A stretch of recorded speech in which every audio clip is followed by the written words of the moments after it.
Hello दोस्तों, नमस्कार।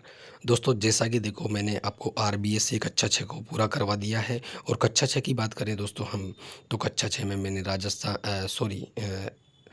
इतिहास, भूगोल और राजनीति विज्ञान तीनों विषयों को मैंने सोल्व करवा दिया है। और उसके 3 वीडियो हैं दोस्तों, ठीक है? तीनों वीडियो में मैंने कवर करवा दिया उसको, ठीक है? तो उन 3 वीडियो को अगर आपने नहीं देखा है तो उन वीडियो को आप देख लीजिए। और आज मैं कक्षा 6, जब हम कक्षा 6 कर ही रहे हैं दोस्तों, तो कक्षा 6 की हमारे राजस्थान में एक और बुक लगती है दोस्तों, वो है हमारा राजस्थान, ठीक है? तो इसको भी मैं कवर करवा देता हूँ। देखो दोस्तों, आप देख लीजिए, आप खुद देख लीजिए। दोस्तों देखो इसमें क्या-क्या है। देखो, राजस्थान का एक परिचय, राजस्थान का इतिहास और इतिहास जानने के स्रोत। और उसके बाद में बात करें दोस्तों, तो देखो राजस्थान में प्राचीन सभ्यता स्थल, राजस्थान में प्राचीन सभ्यता स्थल, आज़ादी से पूर्व सरकार का स्वरूप और राजस्थान का भौतिक स्वरूप और जल संसाधन, ठीक है? जल संसाधन। और इसके अलावा हम बात करें तो आजीविका के प्रमुख क्षेत्र। और राजस्थान में आधारभूत सेवाएं हैं और लोक संस्कृति और कला। तो दोस्तों इस तरह से ये 10 चैप्टर हैं। तो 10 चैप्टर में से दोस्तों मैं आज इस वीडियो में मैं 5 चैप्टर आपको कवर करवा दूंगा। और दोस्तों इतना फास्ट और इतने अच्छे से दोस्तों आपको कोई भी यूट्यूब चैनल पे आपको नहीं मिलेगा दोस्तों, ठीक है? तो आपका समय की बचत हो रहा है। और दोस्तों आपको पूरा आरबीएससी और एनसीईआरटी बेस के जितने भी प्रश्न हैं वो टॉप वन लाइनर प्रश्न के रूप में हमारे वीडियो में आपको मिलने वाले हैं। तो यानी कि दोस्तों आपको 30 मिनट में, समझ लीजिए 30 मिनट में आपको 5 चैप्टर मिल रहे हैं। तो 2 चैप्टर को मिलने में आपको कितना समय लगेगा? ज़्यादा से ज़्यादा दोस्तों 1 घंटा। तो यानी कि 1 घंटे में आप एक किताब को पढ़ रहे हैं दोस्तों। तो कितना अच्छा रिवीजन हो जाएगा आपका, ठीक है? तो दोस्तों वीडियो के साथ में बने रहिए और आगे बढ़ते हैं और वीडियो की शुरुआत करते हैं, ठीक है? तो पहला पार्ट हमारा क्या है दोस्तों? तो राजस्थान की ये जो आरबीएससी की बुक है दोस्तों, उससे करवा रहे हैं हम। और इसमें पहला देखो, पहला हमारा जो लेसन है वो है राजस्थान एक परिचय, ठीक है दोस्तों? तो पहला प्रश्न क्या है दोस्तों? क्षेत्रफल की दृष्टि से भारत का सबसे बड़ा राज्य कौन सा है? तो क्षेत्रफल की दृष्टि में सबसे बड़ा राज्य हमारा राजस्थान, ठीक है दोस्तों? ठीक है, चलो जय बोलो राजस्थान की, ठीक है? राजपूताना जिंदाबाद, ठीक है? आगे बात करते हैं अपन, भारत के कुल क्षेत्रफल का राजस्थान है। तो दोस्तों भारत के कुल क्षेत्रफल की बात करें दोस्तों, तो 10.41, यानी कि भारत का कुल क्षेत्रफल 100 है तो उसमें से 10.41 तो हमारा केवल राजस्थान है दोस्तों, ठीक है? आगे देखिए आप, भारत राजस्थान के किस दिशा में स्थित है? तो दोस्तों भारत राजस्थान के उत्तर पश्चिम दिशा में, किस दिशा में? उत्तर पश्चिम दिशा में स्थित है, यानी कि उत्तर पश्चिम भाग में स्थित है। राजस्थान का अक्षांश विस्तार कितना है? तो दोस्तों ये 23 डिग्री, अक्षांश विस्तार की बात करें तो 23 डिग्री 3 मिनट से लेकर दोस्तों ये 30 डिग्री 12 मिनट तक राजस्थान का विस्तार है दोस्तों, ठीक है? आगे देखिए आप, राजस्थान का देशांतर विस्तार कितना है? तो दोस्तों ये 69 डिग्री, ठीक है? कब, कहाँ से दोस्तों? 69 डिग्री 30 मिनट, ठीक है? 69 डिग्री 30 मिनट से 78 डिग्री 17 मिनट, 78 डिग्री 17 मिनट तक राजस्थान का कुल क्षेत्रफल है। तो दोस्तों राजस्थान के कुल क्षेत्रफल की बात करें अपन, तो दोस्तों 3,42,239 वर्ग किलोमीटर। राजस्थान की उत्तर से दक्षिण तक लंबाई कितनी है? तो दोस्तों उत्तर से दक्षिण की बात करें, यानी कि ऊपर से नीचे वाली, ये वाली, ठीक है दोस्तों? तो ये वाली तो कितनी है दोस्तों? 826 है। और इस वाली की बात करें दोस्तों, पूर्व से पश्चिम वाली, तो दोस्तों ये 869 है दोस्तों, ठीक है? यानी कि राजस्थान की लंबाई उत्तर से दक्षिण की अपेक्षा पूर्व से पश्चिम में ज़्यादा है दोस्तों, ठीक है? आगे देखिए आप, राजस्थान में जिलों की संख्या कितनी है? तो राजस्थान में जिलों की संख्या 33 है दोस्तों, कितनी है? 33 है, ठीक है? राजस्थान का क्षेत्रफल की दृष्टि से सबसे बड़ा जिला कौन सा है? तो सबसे बड़े जिले की बात करें दोस्तों तो जैसलमेर है। राजस्थान का क्षेत्रफल की दृष्टि से सबसे छोटा जिला कौन सा है दोस्तों? धौलपुर है। राजस्थान का सबसे पहले सूर्योदय कहाँ होता है? यानी कि पूरे राजस्थान की बात चल रहा है, राजस्थान में सबसे पहले सूर्य उदय कहाँ पर होता है? तो धौलपुर में होता है, क्योंकि धौलपुर ही दोस्तों सबसे पूर्व में है। और पूर्व में है तो दोस्तों सूर्य तो पूर्व में से उगता है, ठीक है? तो धौलपुर सबसे पहले हो जाएगा दोस्तों, ठीक है? और सबसे बाद में अस्त किस जिले में होता है? ये भी प्रश्न पूछा जा सकता है आपसे। तो अस्त कहाँ पर होगा दोस्तों? तो वो जैसलमेर के अंदर होगा दोस्तों, ठीक है? जयपुर संभाग के जिले की बात करें तो दोस्तों जयपुर संभाग में कौन कौन से जिले आते हैं? तो दोस्तों जयपुर संभाग की बात करें तो जयपुर है, दौसा है, सीकर है, अलवर है और झुंझुनू है, ठीक है दोस्तों? जयपुर, दौसा, सीकर, अलवर, झुंझुनू, ठीक है? ये किसके हैं? जयपुर संभाग के। जोधपुर संभाग की बात करें तो दोस्तों जोधपुर में कौन कौन से हो जाएंगे? जोधपुर है, पाली है, जालोर है, सिरोही है, बाड़मेर है और जैसलमेर है, ठीक है दोस्तों? आगे बात करें अपन, दोस्तों इसमें कन्फ्यूज आपको यहाँ होगा पाली में और जालौर में। पाली, जालौर, सिरोही। सिरोही को बच्चे यूँ समझ जाते हैं कि ये उदयपुर संभाग में आएगा, जबकि दोस्तों ये उदयपुर संभाग में नहीं आता है। देखो जोधपुर को मान जाते हैं आप, बाड़मेर को मान जाते हैं और जैसलमेर को, इन तीन का तो आपको पक्का रहता रहता है ये। तो दोस्तों ये है पाली, पाली जोधपुर में जाएगा, जालौर भी जोधपुर में जाएगा, इन दोनों को मानिए आप। अब सिरोही में कन्फ्यूज होता है कि सिरोही किस में जाना चाहिए, उदयपुर में जाना चाहिए, लेकिन दोस्तों ये उदयपुर में नहीं जाता, ये जोधपुर में आएगा, तो आप ध्यान रहे, ठीक है। बीकानेर संभाग के ज़िले, तो बीकानेर में कौन-कौन से हो जाएँगे, बीकानेर है, चूरू है, चूरू के अलावा दोस्तों गंगानगर, और गंगानगर के बाद में हनुमानगढ़, ये चारों ज़िले किसमें पड़ते हैं दोस्तों, बीकानेर संभाग में। अजमेर संभाग की बात करें तो दोस्तों अजमेर भी आपको कन्फ्यूज़ करने वाला है दोस्तों, इसमें टोंक है ना, ये टोंक कन्फ्यूज़ करता है दोस्तों। ये इसको हम क्या समझ बैठते हैं दोस्तों कि जयपुर में जाना चाहिए, जबकि जयपुर में नहीं जाता है। अजमेर संभाग के ज़िलों की बात करें दोस्तों, तो कौन-कौन से हो जाएँगे, अजमेर है, भीलवाड़ा है, और नागौर है, और टोंक है। अजमेर, भीलवाड़ा, नागौर, टोंक, ठीक है दोस्तों, ये अजमेर में पड़ते हैं दोस्तों, ठीक है। आगे बात करते हैं अपन कोटा संभाग के जिले, तो कोटा संभाग की बात करें तो कोटा है, बारां है, बूंदी है, और झालावाड़ है। दोस्तों ये सबसे सीधा, ये तो बिल्कुल याद हो जाता है यूँ ही, ठीक है। उदयपुर संभाग के जिलों की बात करें तो दोस्तों उदयपुर संभाग के कौन कौन से हैं, तो उदयपुर में सबसे ज़्यादा जिले आ जाएंगे दोस्तों, कौन कौन से हैं, उदयपुर है, राजसमंद है, चित्तौड़गढ़ है, बांसवाड़ा है, डूंगरपुर है, और प्रतापगढ़ है, ठीक है दोस्तों। भरतपुर संभाग के जिलों की बात करें तो भरतपुर है, धौलपुर है, करौली है, सवाई माधोपुर है, यानी कि ये इस संभाग के जिले हैं। आगे बात करें अपन दोस्तों, तो आगे हमारा नेक्स्ट प्रश्न क्या है, राजस्थान की सीमा कितने राज्यों से लगती है, तो दोस्तों राजस्थान की जो सीमा है वो 5 राज्यों से लगती है, ठीक है दोस्तों। कौन कौन से राज्य, पंजाब, हरियाणा, मध्य प्रदेश, उत्तर प्रदेश, और गुजरात, यानी कि किस किस से लगती है, पंजाब से लगती है, हरियाणा से लगती है, मध्य प्रदेश से लगती है, उत्तर प्रदेश से, और गुजरात से। सबसे ज़्यादा की बात करें दोस्तों तो सबसे ज़्यादा मध्य प्रदेश से लगती है, और सबसे कम की बात करें दोस्तों तो पंजाब से लगती है दोस्तों, ठीक है। आगे बात करें तो मध्य प्रदेश की बात करें तो 1600 किलोमीटर सीमा है जो राजस्थान की, वो मध्य प्रदेश से लगती है। अब आप कमेंट करके मुझे बताएंगे दोस्तों, आपका भी तो वर्क है दोस्तों, मैं ही मेरा ही वर्क थोड़ी है, आपका भी तो वर्क है दोस्तों। अब आप मुझे कमेंट करके बताएंगे कि पंजाब की सीमा कितनी लगती है, ठीक है दोस्तों, राजस्थान से कितने किलोमीटर लगती है, ठीक है। राज्य की कुल स्थलीय सीमा, तो स्थलीय सीमा की बात करें दोस्तों, तो स्थलीय सीमा की बात करें तो ये 5920 किलोमीटर है। राजस्थान के साथ सबसे लंबी सीमा किस राज्य की लगती है, तो मध्य प्रदेश की लगती है। राजस्थान की सबसे छोटी सीमा किसके साथ लगती है, तो पंजाब के साथ लगती है। राजस्थान की सीमा किस देश के साथ लगती है, तो देश की बात करें दोस्तों तो ये पाकिस्तान के साथ लगती है, 1070 किलोमीटर, ठीक है दोस्तों। आगे बात करें भारत और पाकिस्तान की सीमा को किस नाम से जाना जाता है, तो दोस्तों ये रेड क्लिफ रेखा के नाम से जाना जाता है, ठीक है। और 1947 में ये रेखा खींची गई थी दोस्तों, ठीक है।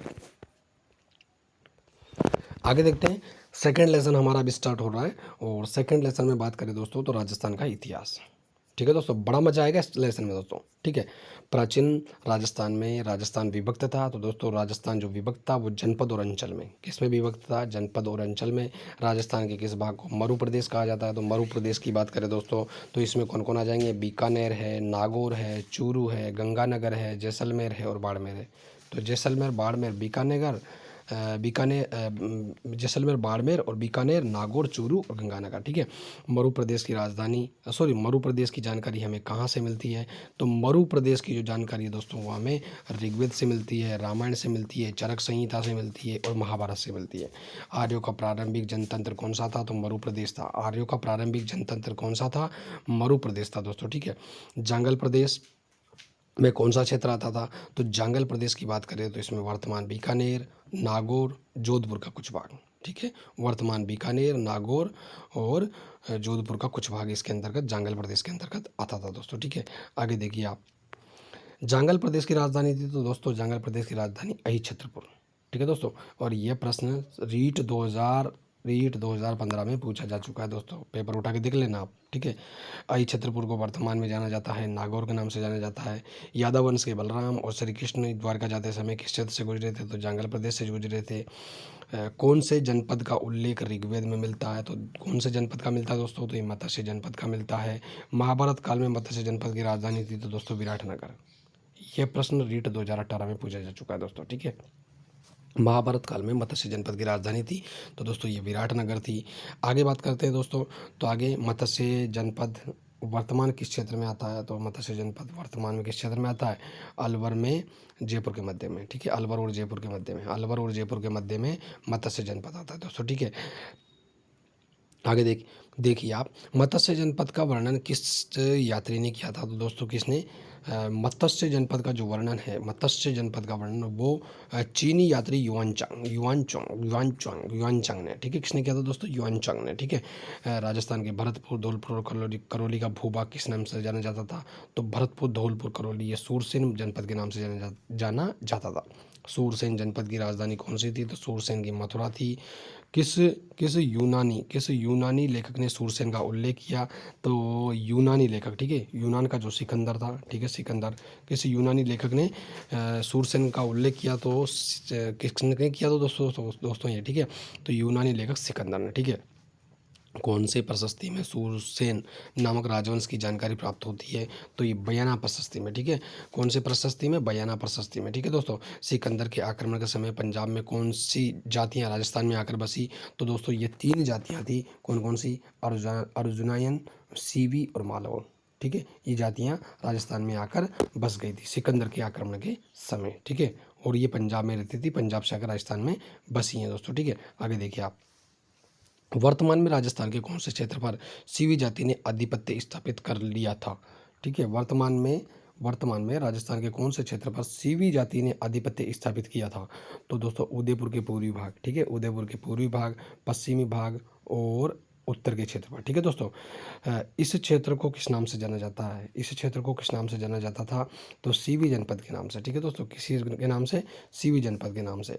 इस क्षेत्र को किस नाम से जाना जाता था? तो सीवी जनपद के नाम से जाना जाता था, ठीक है दोस्तों। आगे देखिए आप, सीवी जनपद की राजधानी कौन सी थी? तो सीवी जनपद की राजधानी मध्यमिका, दोस्तों क्या थी? मध्यमिका।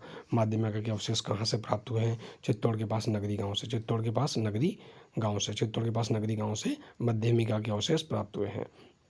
चित्तौड़ के क्षेत्र को अन्य किस नाम से जाना जाता है? तो दोस्तों चित्तौड़ के क्षेत्र को मेदपाट या प्रागपाट, ठीक है दोस्तों, मेदपाट या प्रागपाट के नाम से जाना जाता है। राजस्थान के भरतपुर अलवर क्षेत्र में किस जाति में आधिपत्य स्थापित कर लिया है? तो दोस्तों भरतपुर अलवर में, ठीक है दोस्तों, अर्जुनाइन ने, ठीक है, भरतपुर और अलवर में अर्जुनाइन ने आधिपत्य स्थापित कर लिया है। मालवों की शक्ति का केंद्र कौन सा था? तो नगरी टोंक, ठीक है दोस्तों, नगरी टोंक। मालवों की विजय का यूप अभिलेख कहाँ स्थित है? तो ये नानसा भीलवाड़ा में दोस्तों, कहाँ पर है? नानसा भीलवाड़ा में, ठीक है। किसके आक्रमण से जनपद व्यवस्था समाप्त हो गई? तो 5वीं सदी में हूणों के आक्रमण से, ठीक है दोस्तों। 5वीं सदी में जब हूणों का आक्रमण हुआ तो जनपद व्यवस्थाएं समाप्त हो गई थी दोस्तों, ठीक है। जनपदों के पतन का वर्णन कहाँ से मिलता है? तो जनपदों के पतन का वर्णन व्रत संहिता नामक ग्रंथ से, ठीक है दोस्तों। जनपदों के पतन का वर्णन कहाँ से मिलता है? व्रत संहिता नामक ग्रंथ से मिलता है। जनपद की समाप्ति के बाद ये क्षेत्र अलग अलग नामों से जाने गए। उनमें कौन कौन से नाम है दोस्तों? तो मेवाड़ है, वागड़ है, मारवाड़ है, हाड़ौती है, डूंडाड़ है और मेवात है, इन नामों से जाने गए। प्राचीन सीवी जनपद का क्षेत्र किस नाम से जाना जाता था? तो दोस्तों प्राचीन जो सीवी जनपद है, प्राचीन सीवी जनपद है, उस क्षेत्र किस नाम से जाना जाता है? तो मेवाड़ के साथ जाना जाता है। मेवाड़ की कुल कितनी राजधानी रही है? तो मेवाड़ की दोस्तों 7 राजधानियाँ रही है। कितनी राजधानी रही है? 7 राजधानियाँ रही है मेवाड़ की, ठीक है। कौन कौन सी रही है दोस्तों? तो नागदा है, आहड़ है, कल्याणपुर है, चित्तौड़गढ़ है, कुंभलगढ़ है, चामुंडे और उदयपुर है। आपसे प्रश्न पूछा जा सकता है मेवाड़ की प्रथम राजधानी कौन सी रही थी? तो प्रथम रही थी नागदा और अंतिम रही थी दोस्तों उदयपुर, ठीक है दोस्तों। राजस्थान के कितने क्षेत्र वागड़ के नाम से जाने जाते हैं? तो वागड़ के नाम से कौन कौन से जाने जाते हैं दोस्तों? 2 क्षेत्र, ठीक है। राजस्थान के कितने क्षेत्र वागड़ के नाम से जाने जाते हैं? तो डूंगरपुर और बांसवाड़ा, ठीक है, डूंगरपुर बांसवाड़ा वागड़ के नाम से जाने जाते हैं। नेक्स्ट देखिए आप, डूंगरपुर बांसवाड़ा क्षेत्र को किस नाम से जाना जाता है? तो डूंगरपुर और बांसवाड़ा क्षेत्र को वागड़ प्रदेश के नाम से जाना जाता है। पिलानी के पास नरहड़ क्षेत्र को कहा जाता है तो वागड़, ठीक है दोस्तों, पिलानी के पास में, ठीक है, पिलानी के पास में नरहड़ क्षेत्र को किस नाम से जाना जाता है? वागड़ के नाम से जाना जाता है, ठीक है दोस्तों। आगे देखिए आप, मरु प्रदेश को वर्तमान में किस नाम से जाना जाता है? तो मरु प्रदेश को वर्तमान में मारवाड़ के नाम से जाना जाता है। मंडोर पर 7वीं शताब्दी में किसका शासन था? तो गुर्जर प्रतिहारों का। किसका दोस्तों? गुर्जर प्रतिहारों का। कोटा बूंदी का क्षेत्र वर्तमान में किस नाम से जाना जाता है? तो दोस्तों यह हाड़ौती के नाम से जाना जाता है। कोटा बूंदी पर प्राचीन काल में किस जनजाति का शासन था? तो दोस्तों कोटा और बूंदी पर प्राचीन काल में मीणा जनजाति का शासन था। बूंदी का नामकरण किसके नाम पर हुआ? तो बूंदा मीणा के नाम पे बूंदी का नामकरण हुआ था। जयपुर के आसपास का क्षेत्र किस नाम से जाना जाता है? तो दोस्तों ये ढूंढाड़ के नाम से जाना जाता है। किसके नाम से जाना जाता है? ढूंढाड़ के नाम से जाना जाता है। जयपुर के आसपास का क्षेत्र किस नाम से जाना जाता है? ढूंढाड़ के नाम से जाना जाता है। कछुआ वंश से पहले यहाँ किसका शासन था? कहाँ पर? जयपुर में। ठीक है, कछुआ वंश से पहले यहाँ किसका शासन था? तो मीणा और बड़गुजरों का। मीणा और बड़गुजरों का। ठीक है, कछुआ वंश से पहले यहाँ किसका शासन था? मीणा और बड़गुजरों का शासन था। अलवर भरतपुर का क्षेत्र किस नाम से जाना जाता है? तो दोस्तों ये मेवात के नाम से जाना जाता है। अलवर और भरतपुर का क्षेत्र मेवात के नाम से जाना जाता है। मेवात क्षेत्र में किस जाति का आधिपत्य था? तो मेवात क्षेत्र में मेव जाति का आधिपत्य था। मेव जाति का प्रसिद्ध नायक कौन था? तो ये हसन का मेवाती था। हसन का मेवाती था। हसन का मेवाती किस युद्ध में राणा सांगा की ओर से लड़ा? हसन खा मेवाती किस युद्ध में राणा सांगा की ओर से लड़ा था? तो दोस्तों ये खानवा के युद्ध में। किस युद्ध में? खानवा के युद्ध में। हसन खा मेवाती खानवा के युद्ध में राणा सांगा की ओर से लड़ा था दोस्तों। ठीक है, आगे देखिए आप। नेक्स्ट प्रश्न देखिए आप। प्रतापगढ़ को, ठीक है दोस्तों, प्रतापगढ़ को किस नाम से जाना जाता है? दोस्तों प्रतापगढ़ को किस नाम से जाना जाता है? तो प्रतापगढ़ की बात करें तो कांठल। ठीक है, प्रतापगढ़ को किस नाम से जाना जाता है? कांठल के नाम से जाना जाता है। झालावाड़ को मालवा के नाम से जाना जाता है। और शेखावटी, शेखावटी क्षेत्र में कौन कौन से जिले आते हैं? किस क्षेत्र को शामिल किया गया है? तो सीकर चूरू झुंझुनू, सीकर चूरू झुंझुनू को शेखावटी कहा जाता है। ब्यावर व अजमेर क्षेत्र को किस नाम से जाना जाता है? तो ब्यावर और अजमेर क्षेत्र को मेरवाड़ा के नाम से जाना जाता है। किसके नाम से? मेरवाड़ा के नाम से जाना जाता है। और राजस्थान अध्ययन की बुक में ही तीसरा हमारा चैप्टर शुरू हो जाता है दोस्तों। ये हमारा इतिहास जानने के स्रोत। ठीक है, इतिहास जानने के स्रोत। तो आइए आज हम 5 चैप्टर इसमें पूरे कर देंगे दोस्तों। ठीक है, इतिहास जानने के स्रोत को कितने भागों में विभाजित किया जा सकता है? तो 2 भागों में विभाजित किया जा सकता है। एक तो पुरातात्विक स्रोत और एक साहित्यिक स्रोत। प्राचीन काल में अवशेष जिनमें हमें स्थान एवं घटना को संदर्भ में समझने में सहयोग मिलता है, क्या कहलाते हैं? तो पुरातात्विक स्रोत कहलाते हैं। क्या कहलाते हैं दोस्तों? ये पुरातात्विक स्रोत कहलाते हैं। ठीक है, प्रतिहारों की जानकारी हमें किस अभिलेख से मिलती है? तो ये घटियाला अभिलेख से। ठीक है दोस्तों, घटियाला अभिलेख से प्रतिहारों की जानकारी हमें मिलती है। चौहान वंश के इतिहास की जानकारी हमें मिलती है। तो ये चौहान वंश की बात करें तो ये बिजोलिया शिलालेख से मिलती है दोस्तों। ठीक है, आगे बात करें अपन।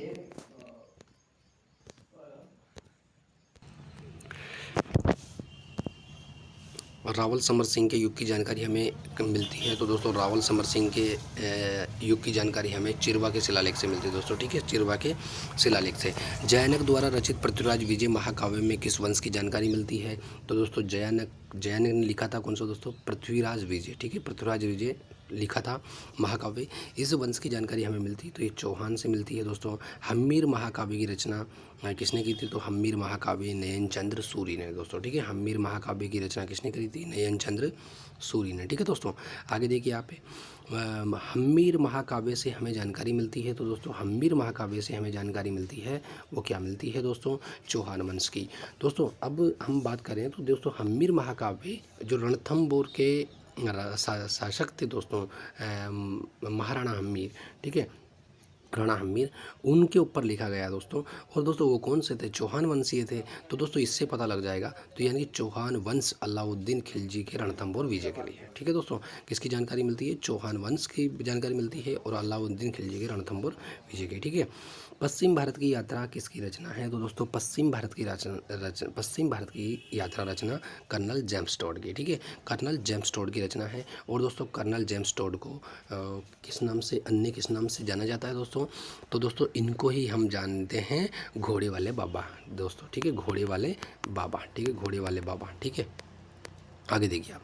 वंश भास्कर रचना है। तो दोस्तों वंश भास्कर की बात करें तो ये सूर्यमल मिश्रण की है वंश भास्कर। वीर विनोद की बात करें तो ये श्यामल दास की है। वीर विनोद रचना किसकी है? श्यामल दास की है।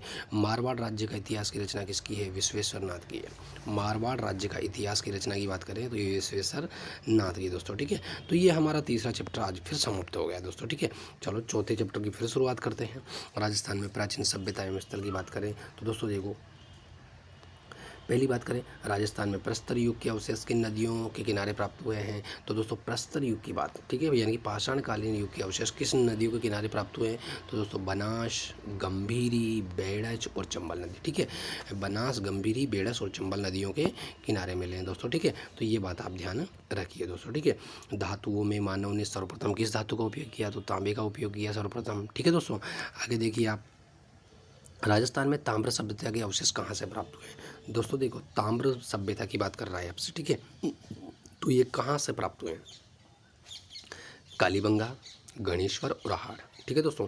कौन कौन से? कालीबंगा, गणेश्वर और अहाड़, ये तीनों की बात करें तो ये ताम्रपाषाणकालीन, ठीक है, ताम्रपाषाणकालीन अवशेष यहाँ से प्राप्त हुए हैं। कालीबंगा सभ्यता किस नदी के किनारे स्थित है? तो दोस्तों ये दृष्टवती, ठीक है। और दृष्टवती नदी को ही हम घग्गर नदी बोलते हैं और इसी को हम सरस्वती बोलते हैं दोस्तों, ठीक है। तो इसके किनारे विकसित हुआ, ठीक है। कालीबंगा सभ्यता की खोज किसने की? तो ये अमलानंद घोष ने की। कालीबंगा सभ्यता राजस्थान के किस जिले में स्थित है? तो दोस्तों ये हनुमानगढ़ में है। अमलानंद घोष की सभ्यता की पहचान के बाद कालीबंगा से उत्खनन करने वाले कौन थे? तो दोस्तों देखो, अमलानंद घोष की सभ्यता की पहचान के बाद कालीबंगा से उत्खनन करने वाले कौन थे? तो दोस्तों ये बीबी लाल और बीके थापर, ठीक है, अमलानंद घोष के बाद में, ठीक है। कालीबंगा सभ्यता वर्तमान में किस नदी के किनारे है? तो दोस्तों ये घग्गर नदी के किनारे है। देखो दोस्तों, यहाँ क्या दे रखा था और यहाँ क्या दे रखा है, तो आप कन्फ्यूज नहीं हुए दोस्तों, इसी का ही नाम है ये भी, ठीक है। कालीबंगा में नालियाँ किससे बनी होती है? तो दोस्तों कालीबंगा में नालियाँ लकड़ी और ईंटों से बनी होती है दोस्तों, ठीक है। आगे देखिए, कालीबंगा में मकान बनाने के लिए प्रयोग किया जाता था, तो मकान बनाने के लिए दोस्तों ईंटों का प्रयोग किया जाता था। कालीबंगा में अग्नि वेदिका कहाँ बनी होती थी? दोस्तों ये चबूतरों में बनी होती थी। कालीबंगा की नगर नियोजन व्यवस्था किस सभ्यता के समान थी? तो दोस्तों कालीबंगा की नगर नियोजन सभ्यता के समान थी। अच्छा, क्या कह रहा है? कालीबंगा की नगर नियोजन व्यवस्था, हाँ नगर नियोजन व्यवस्था है, वो किस सभ्यता के समान थी? तो दोस्तों ये सिंधु घाटी सभ्यता के समान थी। कालीबंगा से प्राप्त नगरों में कृषि कहाँ की जाती थी? कालीबंगा से प्राप्त नगरों में कृषि कहाँ की जाती थी? तो दोस्तों नगर की चार दीवारी के बाहर, ठीक है, जो नगर की चार दीवारी उसके बाहर में खेती की जाती थी। गाय के मुख वाले प्याले किस सभ्यता से प्राप्त हुए हैं? तो दोस्तों ये कालीबंगा से, गाय के मुख के समान, ठीक है। तांबे के बेल की मूर्ति कहाँ से प्राप्त हुई है? तो दोस्तों तांबे के बेल की मूर्ति कहाँ से प्राप्त हुई? तो ये कालीबंगा से प्राप्त हुई है। कांस्य का दर्पण किस सभ्यता से प्राप्त हुआ है? तो ये कालीबंगा से प्राप्त हुआ है। कांस्य का दर्पण किस सभ्यता से प्राप्त हुआ है? ये कालीबंगा से प्राप्त हुआ है, ठीक है दोस्तों। यानी कि तांबे के बेल की मूर्ति की बात करें तो ये कालीबंगा से हुई है, और कांस्य के दर्पण की बात करें तो ये कालीबंगा से हुआ है, ठीक है दोस्तों। आगे देखिए आप, किस सभ्यता से हमें हाथी दांत से बना कंघा प्राप्त हुआ है? किस सभ्यता से हमें हाथी दांत से बना कंघा, ठीक है दोस्तों, हाथी दांत से बना कंघा, तो ये कालीबंगा से। कालीबंगा सभ्यता का विनाश किस कारण हुआ माना जाता है? तो नदियों का पानी सूखने और मरुस्थल के बढ़ने के कारण कालीबंगा का विनाश हुआ था, ठीक है। उदयपुर के धूलकोट का संबंध किस सभ्यता से ऐसे है? तो दोस्तों धूलकोट की बात करें तो ये आहार सभ्यता से है। किसी स्थान को पहले ताम्बावती के नाम से जाना जाता था, तो धूलकोट को किसको दोस्तों? धूलकोट को। किस स्थान को पहले ताम्बावती के नाम से जाना जाता था? तो दोस्तों धूलकोट को, ठीक है। धूलकोट की दीवारें किससे बनी होती थी? तो धूलकोट की दीवार पत्थर की बनी होती थी और मिट्टी से बनी होती थी, ठीक है, दीवार पत्थर और मिट्टी से बनी होती थी, ठीक है दोस्तों।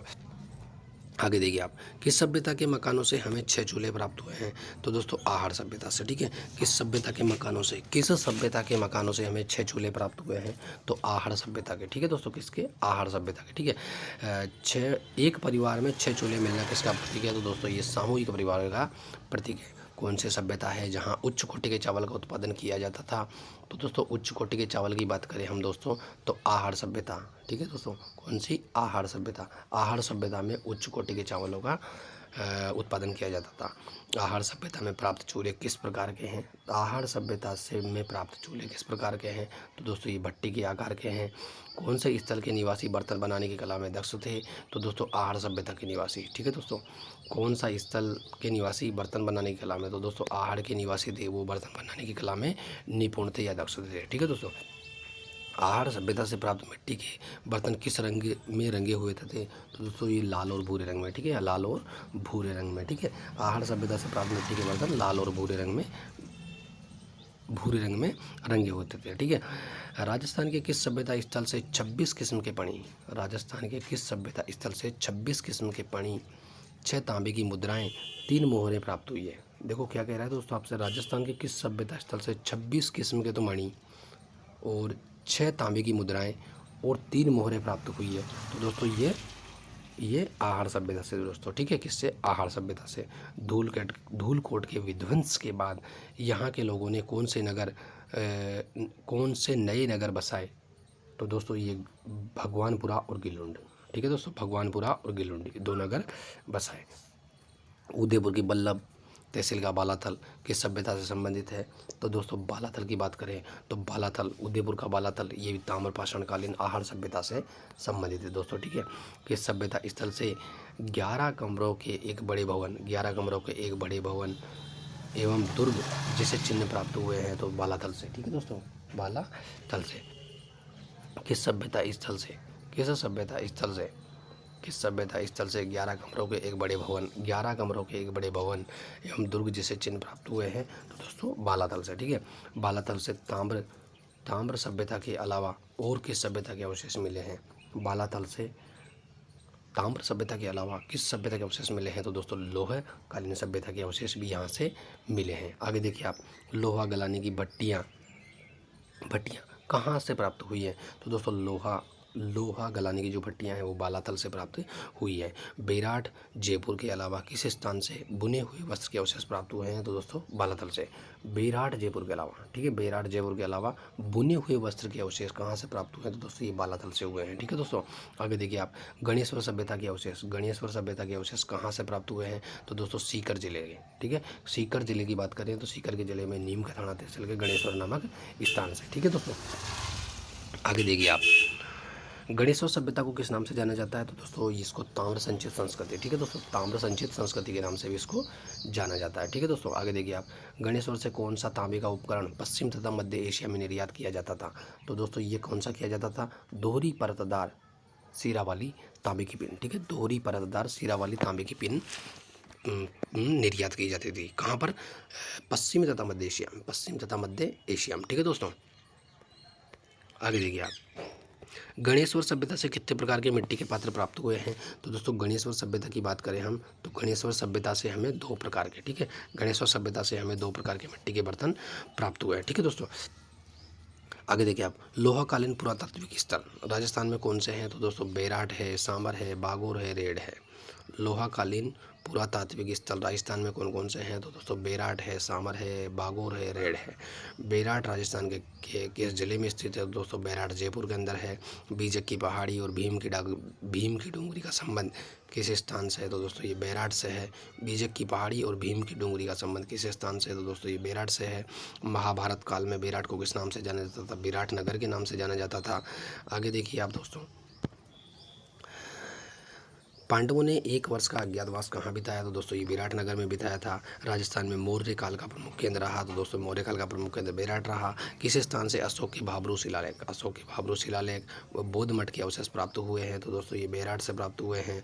राजस्थान के किस सभ्यता स्थल से एक कमरे से 36 चांदी की मुद्राएं प्राप्त हुई है? तो दोस्तों बेराट से, ठीक है। राजस्थान के किस सभ्यता स्थल से एक कमरे से 36 चांदी की मुद्राएं प्राप्त हुई है? तो दोस्तों ये बेराट से प्राप्त हुई है। आगे देखिए दोस्तों आप, 36 चांदी की मुद्राओं में से कितनी भारतीय यूनानी शासकों की है? तो दोस्तों 28 भारतीय यूनानी शासकों की, ठीक है। 36 जो मुद्राएं प्राप्त हुई है उनमें से 28 मुद्राएं ऐसी है जो भारतीय यूनानी शासकों की है। और 36 चांदी की मुद्राओं में से कितनी मुद्राएं पंचमार्क है? तो दोस्तों 8 मुद्राएं पंचमार्क है। 8 मुद्राएं पंचमार्क है। कहाँ की खुदाई से स्वास्तिक तथा त्रिरत्न चक्कर के चिन्ह, आयुध अलंकृत घड़े, दीपक, नाचता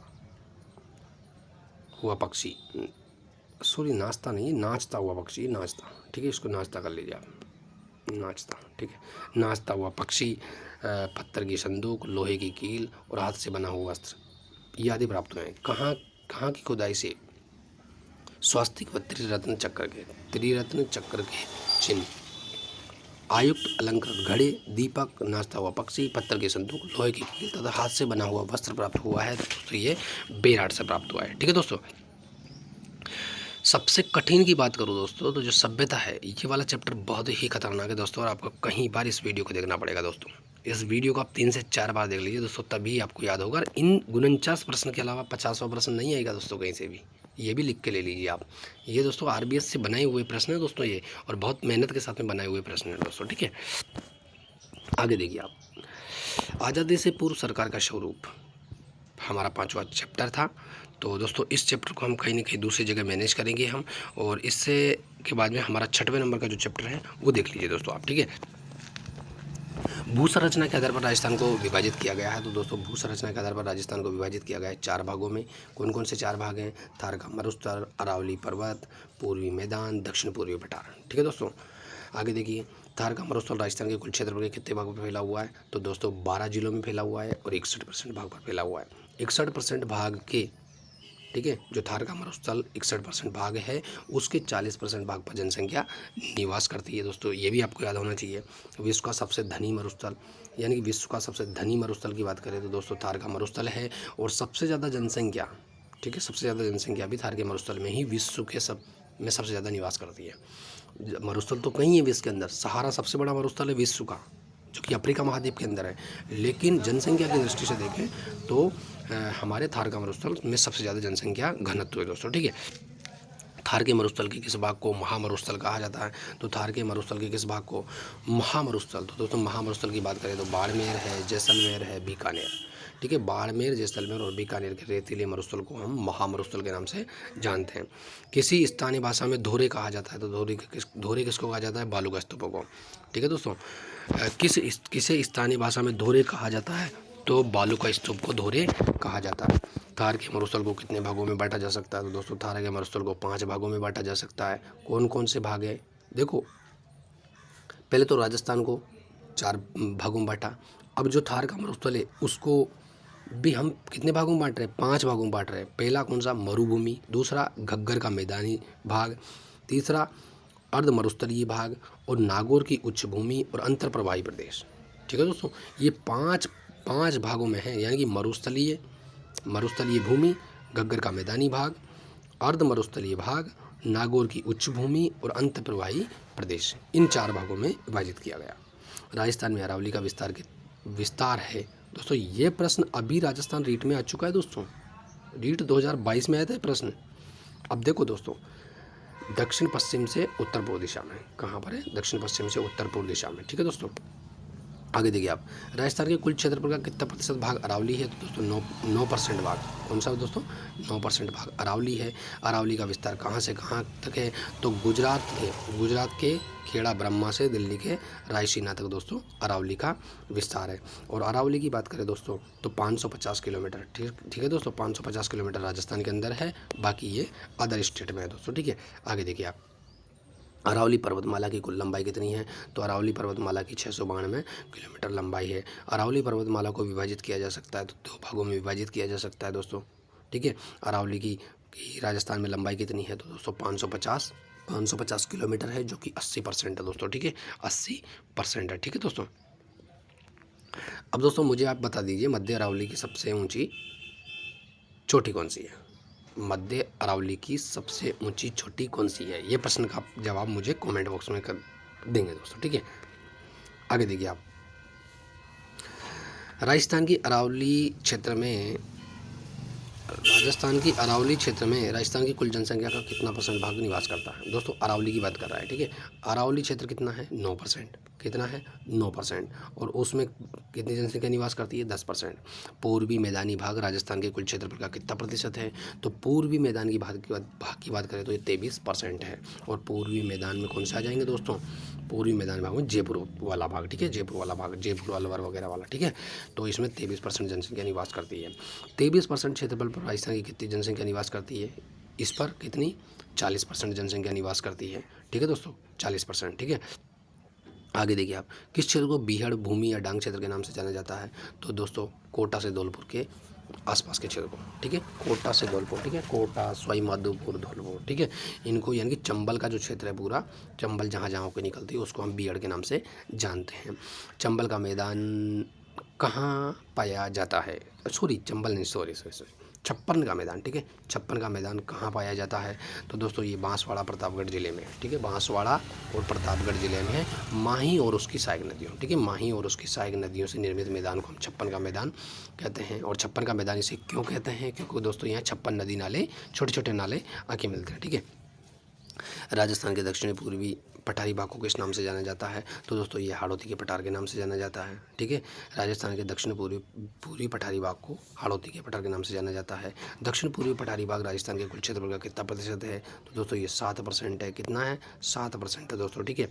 दक्षिण पूर्वी पठारी भाग में राजस्थान की कुल जनसंख्या का कितना प्रतिशत रहता है? तो दोस्तों कितना प्रतिशत रहता है? तो ये 11% रहता है, ठीक है दोस्तों। यानी कि पूर्वी में 23% में तो 40% जनसंख्या है, उधर 61% था, उसमें 40% जनसंख्या है। अरावली 9%, अरावली 10% था ना, ठीक है। अरावली 10% है, जिसमें से उसमें 9% पे जनसंख्या निवास करती है, ठीक है। 9% भाग पर 10% जनसंख्या निवास करती है। और इसके अलावा बात करें हम दोस्तों, तो एक बच्चा क्या है हमारे पास में, पूर्वी मैदानी भाग, नहीं, दक्षिण पूर्वी। तो ये दक्षिणी पूर्वी कितना है दोस्तों? तो ये 7% और 7% पे 11% जनसंख्या निवास करती है। इसको एक कन्फ्यूज हो रहा हूँ दोस्तों, एक मिनट रुको आप। राजस्थान के अरावली क्षेत्र के कुल जनसंख्या कितने प्रतिशत भाग पर निवास करती है? हाँ, अरावली 9% है और उसमें 10% जनसंख्या निवास करती है दोस्तों, ठीक है। चलो आगे देखते हैं अपन। राजस्थान में कितने प्रकार की जलवायु परिस्थितियाँ पाई गई है दोस्तों? तो 5 प्रकार की जलवायु परिस्थितियाँ पाई गई है। अरावली से पूर्व में जयपुर एवं उत्तर पूर्वी जिलों में किस प्रकार की जलवायु पाई जाती है? तो दोस्तों ये उप आर्द्र जलवायु पाई जाती है, ठीक है। उप आर्द्र जलवायु पाई जाती है। सवाई माधोपुर से लेकर उदयपुर तक किस प्रकार की जलवायु पाई जाती है? तो ये आर्द्र जलवायु, ठीक है दोस्तों, आर्द्र जलवायु।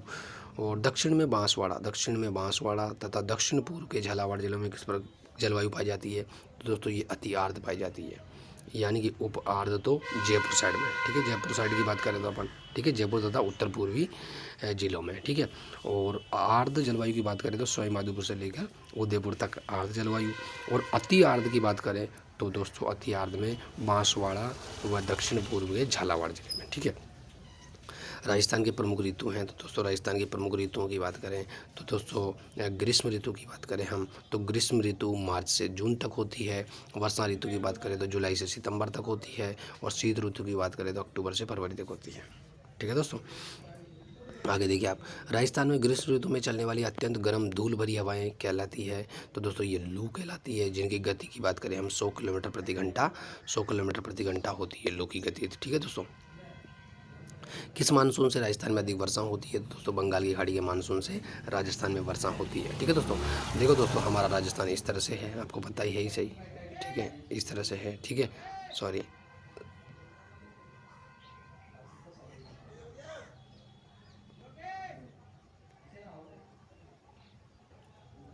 इस तरह से, ठीक है। तो हमारा अरावली का विस्तार इस तरह से है, ठीक है दोस्तों। तो अरब सागरी मानसून यहाँ एंट्री नहीं कर पाता है, इस कारण बंगाली खाड़ी के जितने मानसून आते हैं इधर से, इनके माध्यम से हमें बारिश होती है, ठीक है दोस्तों। आगे देखिए आप, दक्षिण राजस्थान में सर्वाधिक वर्षा किस मानसून से होती है? तो दक्षिण राजस्थान की बात करें तो दक्षिण में अरब सागर के मानसून से वर्षा होती है। राजस्थान का सर्वाधिक आर्द्र जिला कौन सा है? झालावाड़ है, या 100 सेंटीमीटर वर्षा होती है। राजस्थान का सबसे कम वर्षा वाला भाग की बात करें तो 10 सेंटीमीटर होती है। और ये कहाँ पर होती है दोस्तों? ये जैसलमेर के अंदर होती है, मात्र 10 सेंटीमीटर, ठीक है। और राजस्थान की औसत वर्षा की बात करें दोस्तों तो कितनी है? 50%, ठीक है, 50 सेंटीमीटर, ठीक है। राजस्थान में सर्वाधिक वर्षा वाला स्थान कौन सा है? तो दोस्तों माउंट आबू है, यहाँ 150 सेंटीमीटर वर्षा होती है दोस्तों, ठीक है। 150 सेंटीमीटर यहाँ पर वर्षा होती है। भारत में शीत ऋतु में होने वाली वर्षा कहलाती है? तो दोस्तों भारत में शीत ऋतु में होने वाली वर्षा क्या कहलाती है दोस्तों? तो ये मावट कहलाती है, ठीक है। भारत में शीत ऋतु में होने वाली वर्षा क्या कहलाती है दोस्तों? तो ये मावट कहलाती है। शीत ऋतु में होने वाली वर्षा किससे होती है? तो दोस्तों ये पश्चिमी विक्षोभ से होती है, जो कि पश्चिमी विक्षोभ कहाँ से आते हैं दोस्तों? तो ये भूमध्य सागर से आते हैं, ठीक है दोस्तों, भूमध्य सागर। और भूमध्य सागर कहाँ है? अफ्रीका महाद्वीप के जस्ट ऊपर, ठीक है, वहाँ से आते हैं दोस्तों, ठीक है। आगे देखिए आप, मावट किस फसल के लिए सर्वाधिक उपयोगी है? तो दोस्तों मावट गेहूँ के लिए सर्वाधिक उपयोगी है दोस्तों, ठीक है।